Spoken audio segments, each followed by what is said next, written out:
I'll say to the public, Peter Bailey was the building and loan. Oh, that's fine, Potter, coming from you, considering you probably drove him to his grave. Peter Bailey was not a businessman. That's what killed him. Oh, I don't mean any disrespect to him, God rest his soul. He was a man of high ideas, so-called, but high ideals without common sense can ruin this town. And what does that give us? Discontented, lazy rabble instead of thrifty working class? And all because of a few story-eyed dreamers like Peter Bailey stir them up and fill their heads with a lot of impossible hooey. Now I say— Just a minute. Now hold on, Mr. Potter. You're right when you say my father was no businessman. I know that. Why he ever started this cheap, penny-ante building alone, I'll never know. But neither you nor anybody else can say anything against his character.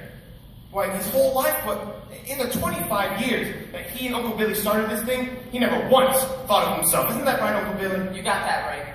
He didn't save enough money to send Harry to college, let alone me. But he did help a few people get out of your slums, Mr. Potter. And what's wrong with that? Why, you're all businessmen here. Doesn't that make them better citizens? Doesn't that make them better customers? You said, what did you say a minute ago? That people had to wait and save their money until they even ought to think of a decent home? Wait for what? Until their children grow up and leave them? Until they're too old and broken down do you know how long it takes a working man to make $5,000? Just remember this, Mr. Potter, that this rabble you talk about, they do most of the working and paying and living and dying in these communities. Well, is it too much to ask for them to work and pay and live and die in a couple of decent rooms and a bath?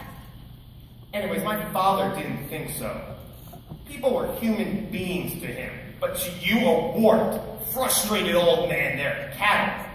Well, in my book, he died a much richer man than you'll ever be.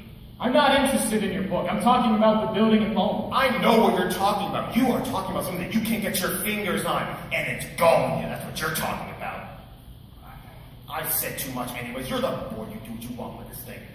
Just one more thing, though. This town needs this measly one-horse institution if only to have some place to go to without calling the Potter. Come on, Uncle Billy. Sentimental hogwash. I want my motion